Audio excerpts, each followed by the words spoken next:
하나님 주신 말씀 우리 같이 봅니다. 에베소서 말씀이고요. 에베소서 5장 31절에서 33절까지 말씀입니다. 제가 가진 성경으로는 신약성경 316쪽의 말씀, 에베소서 5장 31절에서 33절까지 말씀, 제가 봉독해 올립니다. 그러므로 사람이 부모를 떠나 그의 아내와 합하여 그 둘이 한 육체가 될지니 이 비밀이 크도다. 나는 그리스도와 교회에 대하여 말하노라. 그러나 너희도 각각 자기의 아내 사랑하기를 자신같이 하고 아내도 자기 남편을 존경하라. 아멘. 오늘 지난번에 우리 김용기 목사님 뵙고 헤어질 때 다음에 청년들을 위해서 뭘 이렇게 말씀을 나눌까 하다가 제가 이 주제로 부탁을 드렸어요. 그래서 아마 2주 동안 목사님이 굉장히 머리를 싸매고 준비하시지 않았을까 기도하면서 오늘 연애와 결혼의 목적이라는 제목으로 김용기 목사님 나오셔서 말씀 전해주시면 우리 박수로 환영하겠습니다. 네.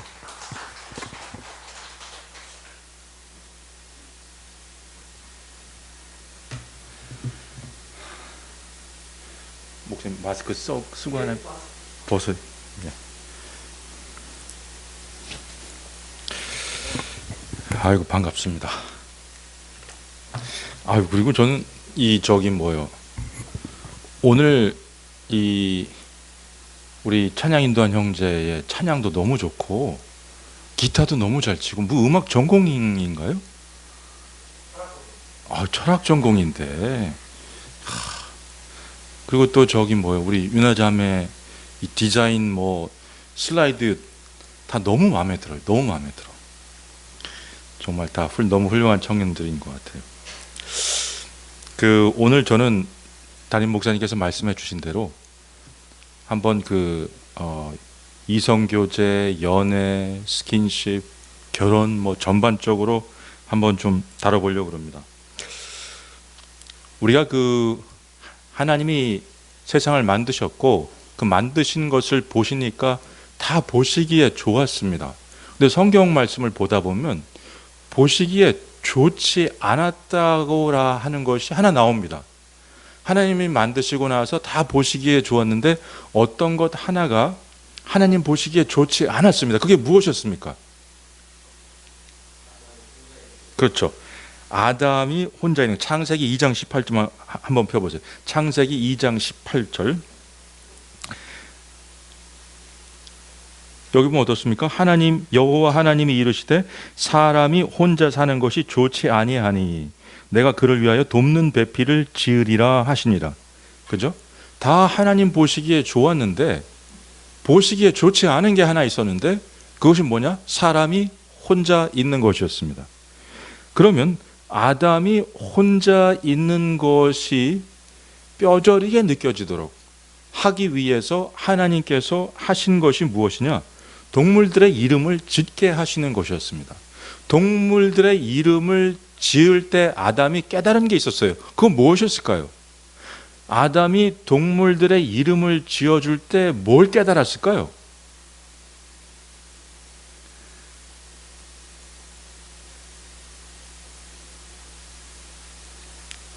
선아자매님? 아담이 동물들의 이름을 지어줄 때 뭘 깨달았을까요?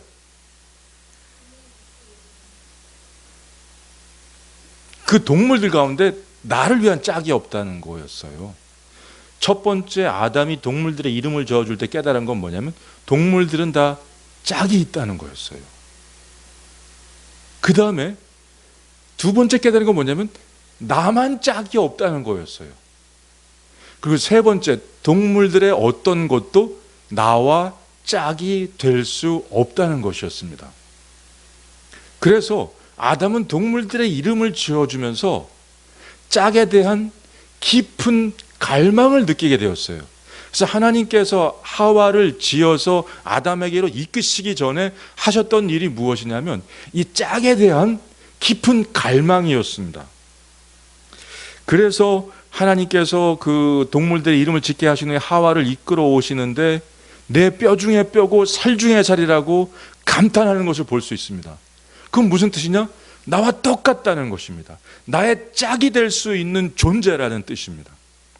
그런데 여기서 아담을 위해서 하나님께서 무엇을 짓겠다고 말씀하십니까? 우리 선하자매가 얘기했던 것처럼 돕는 배필을 짓겠다고 말씀하셨어요. 이 돕는 배필이 히브리어로 에제르 케네그도라는 뜻인데, 이 에제르라고 하는 것은 도움이란 뜻입니다. 그 다음에 케네그도는 마주보고 서 있다, 이런 뜻이에요. 그러면 그 아담에게 있어서 하와는, 하와에게 있어서 아담은 어떤 존재냐면 서로를 바라보면서 성장을 도와주는 존재라고 할 수가 있습니다. 여러분, 우리는 있잖아요, 흔히 이런 생각을 해요. 아담을 위해서 하와가 지어져서 돕는 배필이 되었으니까 아내가 하는 역할이 남편을 돕는 거라고 생각합니다. 근데 그렇게 생각하시면 안 되고요, 남편은 아내를 돕기 위해서 존재하고 아내는 남편을 돕기 위해서 존재하고 서로가 서로에게 그렇게 도와주는 존재가 되어야 된다고 하는 것을 의미하는 것이라고 할 수가 있습니다. 창세기 1장 26절에서 28절까지 한번 보겠습니다. 여러분 성경 찾으셔가지고 창세기 1장 26절에서 28절.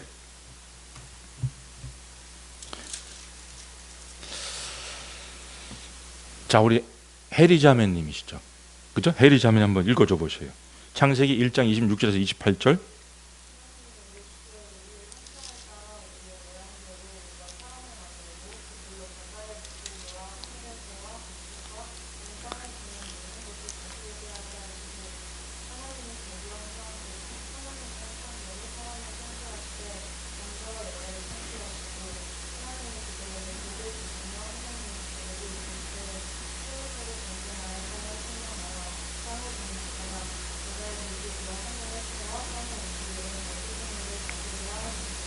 아멘.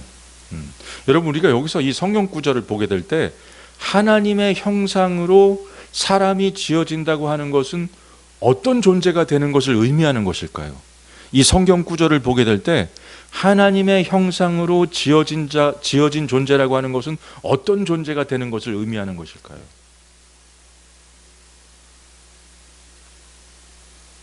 여기서 우리가 알 수 있는 것은, 첫 번째는 하나님께서 새 위격으로 존재하십니다. 그리고 서로를 기뻐하시고 서로를 즐거워하시고 서로를 사랑하시고 존중하시는 것을 볼 수 있어요. 그래서 사람을 지을 때도 남자와 여자로 관계적인 존재로 지으셨어요. 관계를 누리는 존재, 관계를 즐거워하는 존재, 이런 관계적인 존재로 지으신 거죠. 그래서 첫 번째 하나님의 형상으로 지어진다고 하는 것은 관계적인 존재로 지어진다는 것을 의미하는 거고, 두 번째 이 성경 구절에 찾을 수 있는 건 뭐냐면 다스리는 존재라고 하는 것입니다. 이 세상은 하나님께서 다스리시는 것입니다. 하나님께서 왕이 되셔서 다스리시는데, 하나님께서 사람을 하나님의 형상으로 지으시고 그 하나님께서 하시는 다스림을 만드신 사람에게 맡기신 거예요. 그래서 하나님의 형상으로 지어졌다고 하는 것은 관계적인 존재라는 것을 의미하는 거고, 다스리는 존재라는 것을 의미하는 것을 볼 수가 있습니다. 그러면 우리는 이 하나님이 만드신 세상을 다스리는 존재가 되기 위해서는 성장을 해야 되는데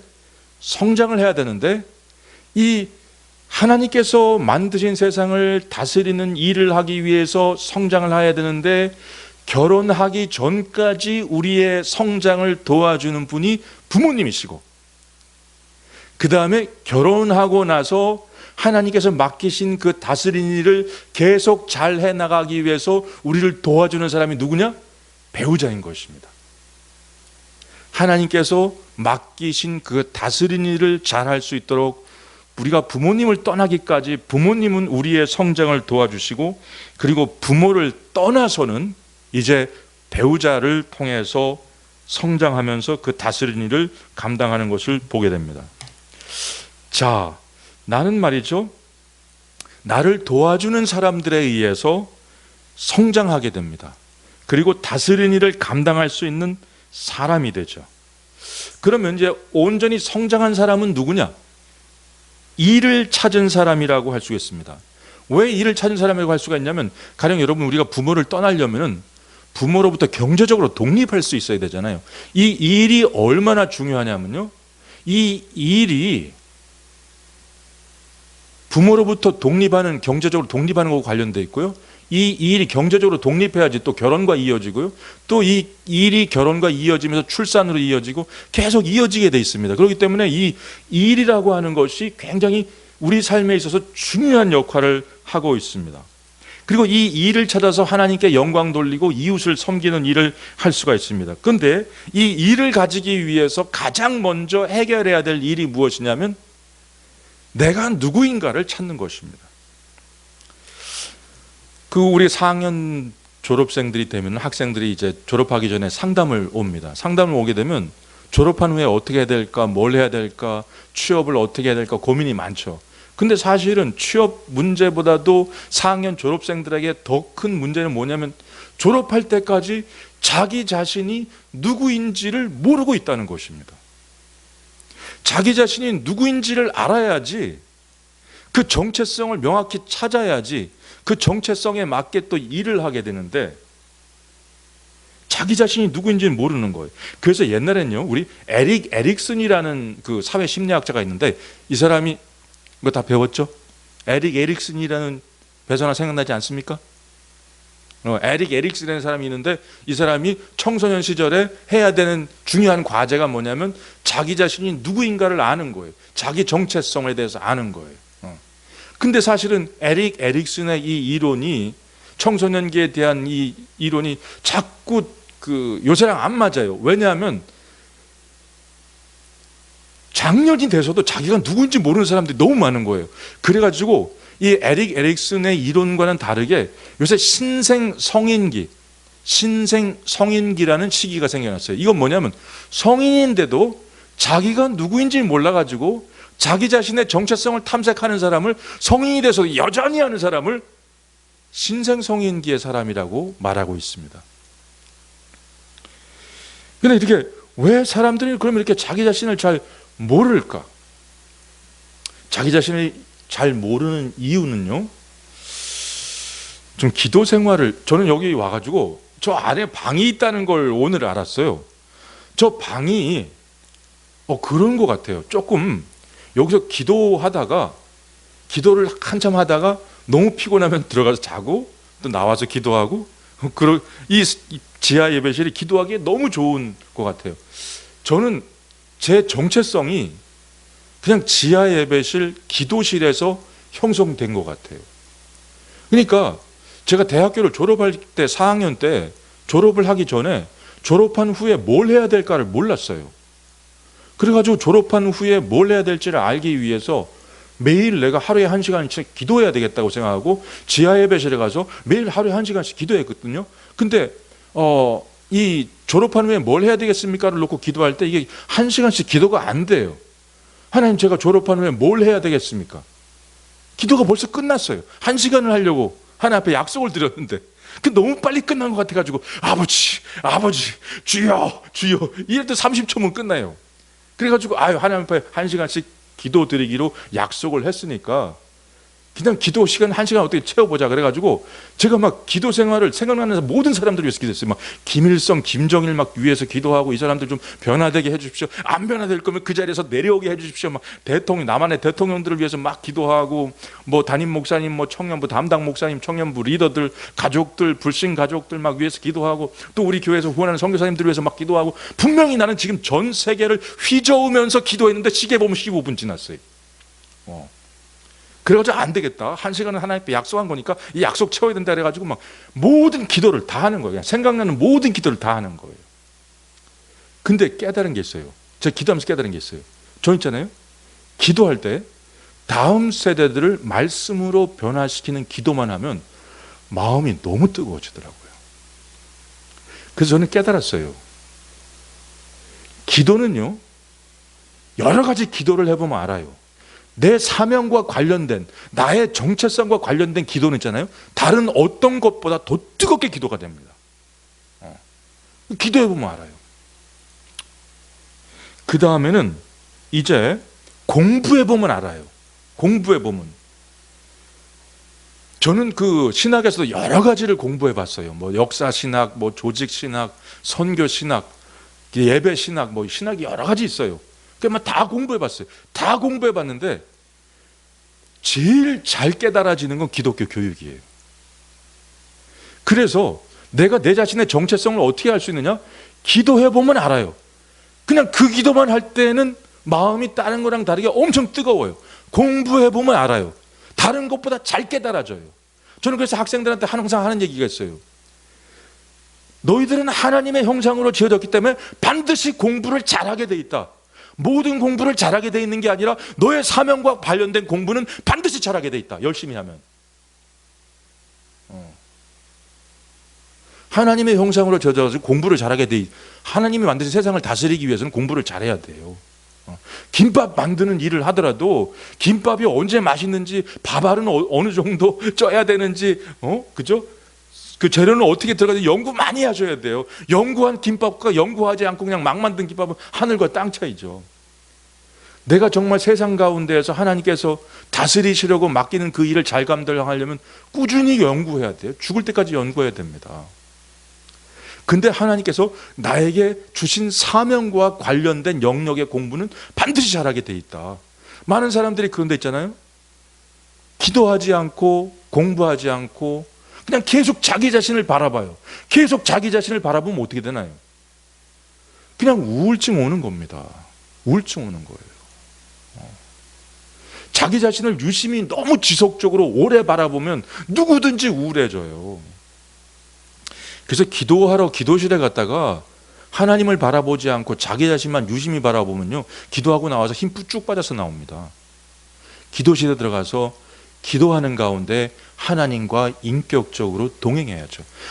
그러니까 기도가 왜 우리의 정체성을 잘 알게 해주냐면요, 기도는 하나님과 인격적으로 가까워지게 하면서 하나님과 인격적으로 가까워진 상태에서 우리로 하여금 하나님 안에서 내가 어떤 존재가 되어야 할지를 보게 해주기 때문이에요. 기도는 있잖아요, 내가 되고자 하는 내가 되는 게 기도의 목적이 아니에요. 기도는 하나님께서 내가 어떤 존재가 되고자 하는지를 알기를 원하는 목적으로 하는 것이고, 하나님과의 인격적인 동행 가운데에서 내가 되어야만 할 하나님께서 나를 예정하신 내가 되어야 될 그 나를 찾는 것이 기도의 의미라고 할 수가 있습니다. 자, 그래서 이제 나의 정체성을 찾고 사명을 찾으면서 그 일을 쭉 해나가는 거죠. 근데 이제 부모의 도움을 받아서 홀로 설 수 있는 존재가 되었다면 이제 그 사람은 배우자를 만나야 됩니다. 배우자를 만나서 서로 도움을 주고받고 그러면서 더 건강한 나 자신으로 성장해 나가야 되는 거죠. 그렇다면 나는 결혼을 통해서 어떤 사람으로 성장해 나가야 되느냐? 에베소서 5장 말씀 한번 보겠습니다. 에베소서 5장 31절에서 33절입니다. 우리 세인 전사님 좀 찾으셨으면 봉독해 주셔요.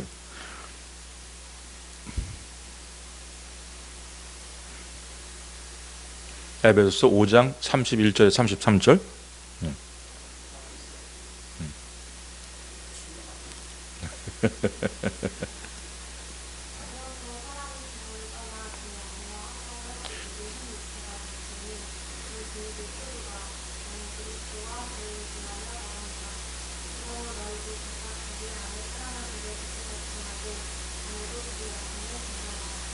자, 여러분, 여기서 그 부모를 떠나서 그 아내와 합하여 그 둘이 한 육체가 될지니 이것이 비밀이라 그럽니다.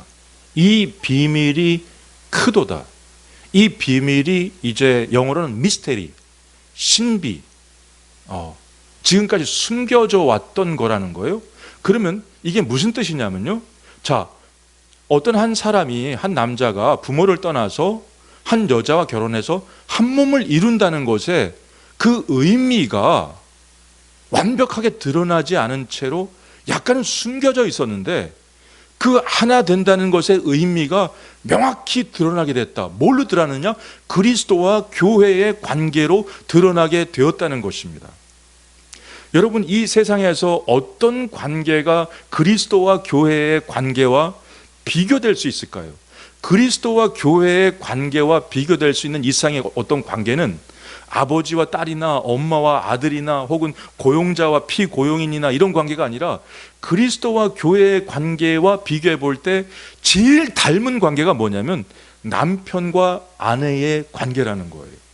그리스도와 교회의 관계를 보여줄 수 있는 이 땅에서 가장 가까운 예가 남편과 아내라는 거죠. 그러면 남편은요, 어떤 사람이 됩니까?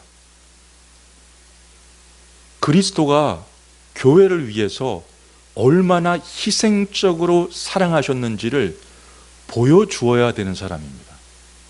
그래서 있잖아요, 남편은 이런 사람이에요. 너무 희생적으로 가족들을 사랑해서, 배우자를, 아내를 사랑해서 아내가 그럽니다. 여보, 당신 생각도 좀 해. 이런 사람이 남편이에요. 아, 여보, 당신도 좀 생각해. 왜 이렇게 희생하는 거야? 당신도 좀 즐길 때 좀 즐겨. 당신만 왜 그렇게 희생하고 그래? 그래서 아내가 있잖아요, 정말 남편에게 복종하고 싶고, 남편이 자기 삶을 너무 돌아보지 않고 희생적이라는 것 때문에 그 부분에 대해서 복종하고 싶지 않은 생각이 들 정도의 사람이 돼야 돼요. 남편이 너무 그리스도를 닮은 희생을 하기 때문에 남편을 위해서라면 뭐든지 해주고 싶고, 남편이 너무 희생적이어서 그 부분에서만큼은 복종하고 싶지 않은, 여보, 당신도 제발 당신 삶을 챙겨, 뭐 이렇게 말하고 싶은 사람이 남편입니다. 아내에게 있어서. 그 다음에 아내는 어떤 사람입니까? 교회가 그리스도를 위해서 어떻게 합니까? 복종하는 것처럼 그 남편의 권위를 존중하고 인정해 주는 사람이죠. 근데 이런 게 있습니다, 여러분. 세상의 모든 남편들은요, 존경을 받을 때 내가 지금 사랑받고 있다고 느낍니다. 그리고 아내들은요, 사랑받을 때 존중되고 있다고 느껴요. 그래서 아내의 지극한 존경을 받는 남편이, 저는 지금까지 경망스러운 사람을 한 번도 본 적이 없습니다. 지금까지 남편이 아내를 지극하게 사랑하는데 아내가 표독스러운 사람을 본 적이 없어요. 남편은 존경할수록 존경스러워지고요, 아내는 사랑할수록 사랑스러워집니다. 그리고 남편과 아내는 서로 어떤 사람인지 아세요? 서로를 바라보고 있으면 예수님이 생각나야 돼요. 남편을 보고 있으면 희생적으로 사랑하셨던 그 삶을 내어주셨던 예수님이 생각나야 돼요. 아내를 바라보고 있으면 그 하나님의 권위에 순종하시면서 끝까지 십자가를 복종하고 주셨던 그 그리스도의 복종이 생각나게 하는 사람이 바로 아내여야 돼요. 그래서 남편과 아내는 서로 어떤 사람이에요? 서로를 바라보고 있으면 그리스도가 생각나는 사람들이에요. 그러면서 남편과 아내는 서로 어떻게 자라가는 거예요? 결국은 궁극적으로는 둘 다 그리스도의 거룩한 신부 아내로 자라가는 거예요.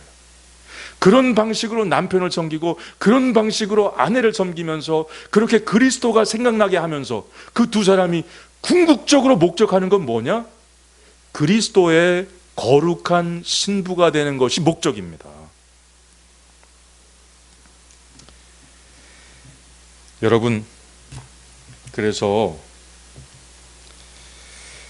형제는 어떤 사람이 되어야 되냐면 자기 자신이 누구인지를 알고, 그 다음에 맡겨진 사명을 감당하는데 희생할 줄 아는 사람이죠.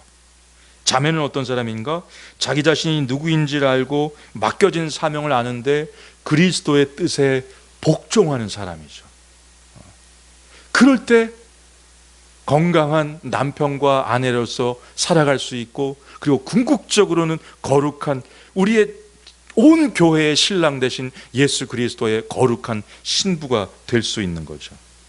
제가 언젠가 한번 이제 그 가정 세미나를 하면서 왜 사람들은 행복의 기준을 잘 먹고 잘 살고 그런 거에 둘까요? 우리가 행복의 기준이 예수 그리스도를 내가 오늘 어제보다 조금 더 닮게 되었다는 것이, 예수 그리스도의 거룩한 신부가 어제보다 오늘 좀 더 되었다는 것이 나의 행복의 기준이 되면 안 될까요? 뭐 이런 얘기를 가정 세미나를 하면서 한 적이 있었거든요. 저는 사실은 이것을 제가 막 그렇게 삶 속에서 경험해 봐서가 아니라 제가 성경 말씀을 보고 신학적으로 지식적으로 알아서 전달했어요. 근데 그날 가정 세미나를 끝나고 한 나이를 지극히 드신 권사님이 와가지고 저한테 그러시는 거예요. 아마 이제 경제적으로도 어렵고 나이든 남편, 병든 남편을 수발하는 게 너무 힘들으셨던 것 같아요. 그러면서 오늘 이 세미나를 통해서 중요한 걸 깨닫게 됐다면서, 나는 왜 행복을 편하고 잘 먹고 잘 사는 걸로만 생각해 왔는지 모르겠다고. 내가 매일 그리스도를 조금씩 더 닮아간다면 그것이 행복의 기준이 될 수도 있는데, 그 기준을 새롭게 알게 되었다고 너무 감사하다고 그러시더라고요. 근데 제가 그 권사님 때문에 굉장히 큰 은혜를 받았습니다. 왜 은혜를 받았느냐? 나는 머리로만 알고 있는 것을 이분은 이제 삶 속에서 실제로 살아내면서 아시는 거 아니에요.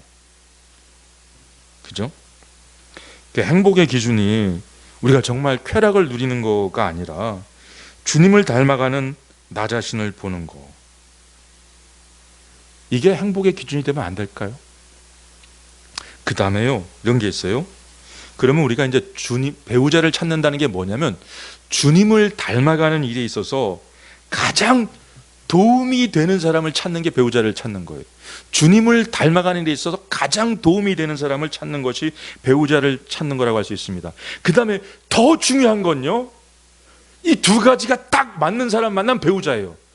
주님을 닮아가는 일에 내가 그 사람에게 더없이 도움이 될 거고요, 그 다음에 그 사람이 나에게 더없이 도움이 될 거예요. 그럼 배우자입니다, 그 사람이.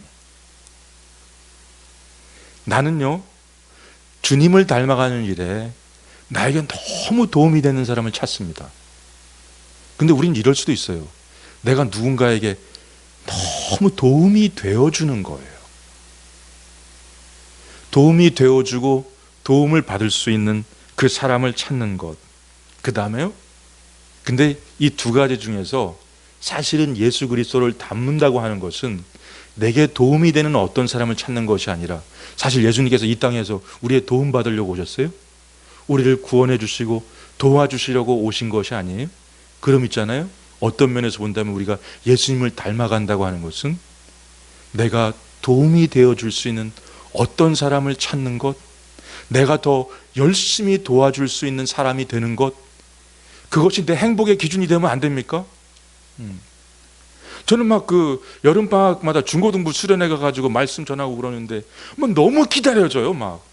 왜냐하면 말씀으로 도와줄 수 있으니까, 아이들을 도와줄 수 있으니까, 정체성을 찾을 수 있도록 도와줄 수 있으니까. 정말 진정한 행복은요, 나를 도와줄 수 있는 어떤 사람을 찾는 것이 아니라 내가 도움이 된다는 거, 내가 누군가에 도움이 된다는 거, 이거를 발견하는 게 얼마나 큰 행복인지 모릅니다. 자, 그래서 주님은 도움이 되기 위해서 오셨고, 또 떠나시면서도 도움이 되도록 보혜사 성령님을 우리에게 보내시는 것을 볼 수가 있습니다. 그럼 이제 제가 굉장히 실제적인, 지금까지는 이제 신학적인 거 얘기했기 때문에 지금부터는 실제적인 거 얘기하도록 하겠습니다. 결혼 전 성관계가 가능하냐, 이런 거 물어보실 수가 있어요. 사실은요, 그 요새 세상 문화에 대해서 얘기하면 이렇습니다. 앞으로요, 동성애에 대해서 찬성하는 말을 할 자유는 있지만 동성애에 대해서 반대하는 말을 할 자유는 아마 박탈될 가능성이 높습니다. 그 다음에요, 지금은요, 웹툰이나 웹드라마, TV, 영화, 모든 대화 속에서 결혼 전 성관계는 당연한 걸로 얘기합니다. 심지어 제가 연애 오프 더 레코드라는 책을 읽었는데, 그 책의 내용이 뭔지 아세요? 그 책의 내용은 결혼 전 성관계는 당연하고 연애 전 성관계도 괜찮다는 거예요. 그 책의 내용은. 근데 연애 전 성관계는 권하지 않으면서 이 저자가 뭐라 그러냐면 로맨스가 없으니까 권하지 않겠다 이렇게 얘기해요. 결혼 전 성관계는 당연한 거고 연애 전 성관계도 당연한 거예요. 요새 사람들한테는. 근데 연애 전 성관계는 권하지 않겠다. 왜? 로맨스가 없으니까. 그래서 이 사람이 책을 마무리 지으면서 이렇게 얘기해요. 사랑의 감정이 식으면 헤어져라. 쿨하게 헤어지고 다시 만나자 어쩌자 하면서 누추하게 살지 마라. 이게 연애 오프 더 레코드라는 책의 내용이었어요. 근데 이렇게 되는 거예요. 사단은 앞으로 성관계 혹은 이 성적 타락에 대해서 집요하게 철학적으로 사상적으로 완전히 사람들을 타락시키는 생각으로 쫙 세상에 깔리게 할 겁니다. 그 다음에 집요하게 중독적으로 성적인 생각들을 떠오르게 하는 자극을 집요하게 줘가지고 사람들이 자기도 모르게 중독돼 있게 만들 겁니다. 사탄은 앞으로 이 성적인 문제에 대해서 아주 허용적인 생각과 사상을 세상에 쫙 깔아놓을 거고 성적인 생각을 지독하게 집요하게 할 수 있도록 중독적으로 생각하게 온갖 자극을 허락할 겁니다. 그래서 그것은 사람들의 힘으로는 그 성적인 욕망을 제어하는 건 할 수 없다라는 패배감을 세상에 콱 심어 놓을 거예요. 그건 당연히 해야 되는 거다. 근데 성경은 아주 명확하게 얘기해요. 결혼 외에 이루어지는 모든 성관계는 죄다. 그래서 있잖아요. 죄는 지으면 지을수록 더 사람이 아름다워 보이는 것이 아니라 누추해 보이게 만들잖아요. 그래서 만약 사귀다가 성적인 관계를 갖게 되잖아요. 그럼 어떤 일이 생기는지 아세요? 그 사람의 가치를 떨어뜨리게 됩니다. 그 사람을 누추해 보이게 만들어요. 성경에서는 결혼 이외에 이루어지는 모든 관계를, 성관계를 죄로 말씀하고 있습니다. 아주 명료해요. 간단하고. 그래서 결혼 이외에 이루어지는 모든 관계들은요, 성적인 관계들은 관계를 증진하는데, 건강한 관계를 증진하는데 전혀 도움이 안 되고요, 상대방을 도리어 더 누추하게 보이게 만듭니다.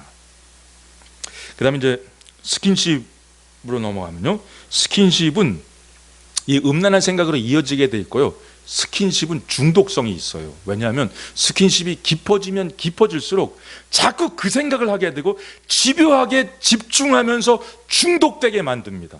그 다음에 스킨십은 늪과 같아서 더 깊은 스킨십에 빠져들게 만들고요, 그 다음에 스킨십은 항상 하향평준합니다.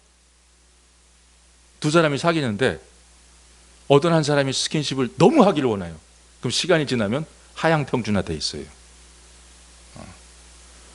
그래서 스킨십이 우리로 하여금 성적인 생각들에 집요하게 하고 중독적이 되게 만들기 때문에 이 스킨십에 대해서는 약속을 정해두는 게 좋습니다. 함께 정한 약속이 있어서 스킨십은 여기까지 한다. 그래서 약속을 정해두면요, 스킨십을 어떤 선을 넘어서려고 할 때 거절하는 것은 그 사람을 거절하는 것이 아니라 함께한 약속을 지키는 행위가 되는 거예요. 우리가 스킨십을 거절할 때 상대방이 불쾌할까 봐 못하잖아요. 근데 스킨십에 대한 선을 정해놓잖아요. 그러면은 거절해도 돼요. 왜냐하면 그건 상대방을 거절하는 것이 아니라 약속을 지키는 행위이기 때문에. 그래서 스킨십과 관련해서는 정확하게 약속을 정하고 그것을 지키면 된다, 이렇게 말할 수가 있습니다. 그러면 좀 더 구체적으로 말씀해 주십시오. 뭐 이런 사람들이 있어요. 그럼 좀 뭐 이렇게 얘기해요. 밝은 대낮에 수많은 사람들 앞에서 자연스럽게 할 수 있는 데까지만 해라. 교수님 혹시 세상 노래 불러도 됩니까? 밝은 대낮에 수많은 사람들 앞에서 부를 수 있는 노래라면 마음껏 불러라. 교수님 저기 춤춰도 됩니까? 밝은 대낮에 수많은 사람들 앞에서 출 수 있는 춤이면 춰. 스킨십 어디까지 해도 됩니까? 밝은 대낮에 수많은 사람들 앞에서 할 수 있는 스킨십 거기까지만 해. 근데 요즘에 밝은 대낮에 수많은 사람들 앞에서 너무 거침없이 스킨십을 하기 때문에 제가 그걸 바꿨어요. 밝은 대낮에 부모님 앞에서 할 수 있는 스킨십까지만 해라. 맑은 대낮에 부모님 앞에서 할 수 있는 스킨십까지만 해라. 자, 우리가 이제 음행을 고린도전서 6장 18절에 보면 음행을 피하라. 사람이 범하는 죄마다 몸 밖에 있거니와 음행하는 자는 자기 몸의 죄를 범하느니라. 이렇게 말씀하고 있어요. 이 음행은요, 성관계를 했던 사람은요, 이 기억이 사라지지 않습니다. 내 몸에 흔적을 남기기 때문에, 내 몸에 기억을 남기기 때문에. 그래가지고 한번 관계를 하게 되면 한번 한 몸이 되었던 사람들은 잊혀지지가 않아요. 그래서 제가 한 형제를 알고 있는데 결혼 전 관계 때문에 지금 아내한테 너무 미안하다는 거예요. 아내를 볼 때마다 그 죄책감에 너무 시달린대요. 그래서 이 그 관계는, 결혼 전 관계는 굉장히 오랫동안 그 잊혀지지 않고 지속되며 죄책감을 남기게 됩니다. 그리고 이 성관계를, 결혼 밖에서 이루어지는 관계를 성경은 죄로 규정하고 있기 때문에 이것은 상대를 더럽히는 것일 뿐만 아니라 자기 자신을 또 누추하게 만드는 일이 되고요, 원치 않는 임신이나 낙태를 가져올 수가 있게 됩니다. 그리고 이것이 죄이기 때문에 하나님과의 관계를 파괴하는 결과를 가져와요. 그 다음에 한 몸이 되는 것은 서로가 하나 붙는 거기 때문에, 여러분, 나무하고 나무를 본드로 붙였잖아요. 본드를 붙였다가 떼면 어떻게 됩니까? 두 나무가 심각하게 다 손상돼요. 그렇기 때문에 한번 관계를 가졌다가 헤어지는 사람은요, 진짜 너덜너덜한 상처 남깁니다. 그냥 관계를 안 가졌던 사람이 헤어지면 상처가 별로 없어요. 근데 관계를 가졌던 사람이 헤어지잖아요. 그럼 진짜 본드로 완전히 붙였던 걸 떼어내면 어떻게 됩니까? 두 개 다 상하잖아요. 너덜너덜해져요. 여러분, 이런 통계가 있어요. 요거까지만 하고 함께 기도하도록 하겠습니다. 결혼 지속도, 이성 결혼인 남자와 여자의 결혼인 경우에 65%가 10년 이상 지속되고 55%가 20년 이상 지속된대요. 그 다음에 동성 간의 결혼은 15%만이 10년 이상 지속되고 5%만이 20년 이상 지속된다고 합니다. 혼 외에 이루어지는 성생활이 일부 일처주의자에게는 남성 75%가 혼외 성관계가 없으며 여성 85%가 혼외 성관계가 없다고 합니다. 동성애자인 경우에 꾸준히 성관계를 지속적으로 갖는 사람이 1년에 8명, 일생 동안 관계를 맺는 파트너의 숫자가 평균 100명에서 500명, 동성애자들 가운데 결혼을 선택하는 퍼센테이지는 3%, 97%는 거절. 이게 뭐냐면요, 통계로만 봐도 하나님께서 계획하신 대로 가정이 유지될 때 아름답게 유지된다고 하는 거죠. 여러분, 우리가 한번 해보고 싶다고, 하고 싶다고 노트북을 사자마자 욕조에 담갔어요. 그 다음에 전원을 부팅시켜요. 그렇게 해보고 싶어가지고. 그럼 어떻게 되겠어요? 노트북이 완전히 망가지지 않습니까? 우리는요, 우리 마음대로 하는 것이 맞다고 생각하지만 그거는 우리 삶에 심각한 문제를 가지고 올 수 있어요. 우리는요, 어떻게 사는 것이 맞느냐? 하나님께서 우리의 삶을 위해서 정해두신 말씀대로 사는 것이 가장 멋진 인생을 가져온다, 이렇게 말씀드릴 수가 있습니다. 그래서 첫 번째 우리가 이제 실행해야 될 것이, 첫 번째는 우리를 유혹하는 환경에서 벗어나야 되고요.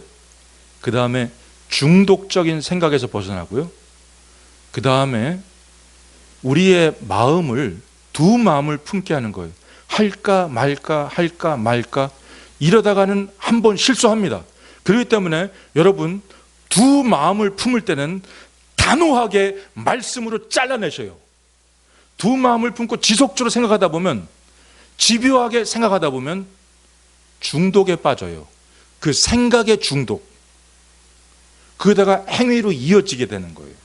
그래서 어떤 내가 행위를 해야 될까 말까 이렇게 고민하게 될 때, 두 마음을 품게 될 때 여러분이 해야 되는 일은 무엇이냐? 말씀으로 탁 잘라버리는 거예요. 그래서 기준을 말씀을 분명히 하고, 그 다음에 이 젊음의 시간을 내게 맡겨진 일을 감당할 수 있도록 실력을 키우는 시간으로. 그 다음에 이런 거 있어요. 여러분, 그 아담과 하와가 그 에덴 동산에서 선악을 알게 하는 나무의 실과를 먹었잖아요. 하나님께서 먹지 말라고 하신 것을. 거기 먹을 수 있는 과일이 얼마나 많았겠어요. 사람이요, 한번 죄에 빠지잖아요. 그럼 그것만 있는 줄 알아요. 함께 관계를 누리면서 즐거워할 수 있는 것들이 너무 많은데, 함께 새롭게 확인하고 찾아가고 누릴 수 있는 것이 너무 많은데, 그리고 일상적으로 내 삶 속에서 누릴 수 있는 거, 거기서 굉장히 깊은 감사와 풍요함을 누릴 수 있는 것들이 너무나 많은데 꼭 사람이 죄에 빠지게 되잖아요. 그럼 하나님이 금하지 말라고 하신 그것만 집요하게 생각하고 그게 전부 다인 줄로 생각해요. 에덴 동산에 먹을 과일이 얼마나 많았겠어요. 근데 한번 죄의 유혹에 넘어가면 그것만 보이는 거예요. 그것만.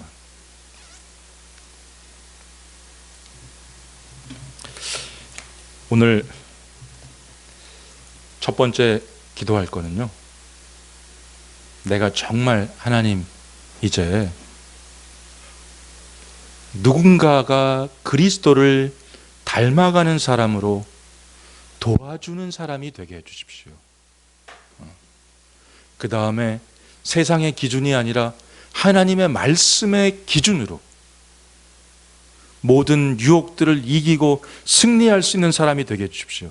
그 다음에 하나님이 허용하지 않은 것을 집요하게 생각하고 중독되는 것이 아니라 하나님께서 누리도록 주신 그 놀라운, 그 광대한 그 풍요로움들을 삶 속에서 개발하고 누릴 수 있도록 도와주십시오. 그리고 내 실력을 길러서 다스리는 자로서 맡겨진 사명 잘 감당하고 하나님께 영광 돌리고 다른 사람을 섬길 수 있는 실력을 키워가게 해주십시오. 그러면 하나님께서 길을 열어주시고 또 건강한 가정을 형성하실 줄로 믿습니다. 뿐만 아니라 하나님, 이 일이 나에서 끝나는 것이 아니라 대대로 내 자손에게로 이어지게 해 주십시오. 우리 말씀을 생각하면서 잠깐 기도하는 시간 갖도록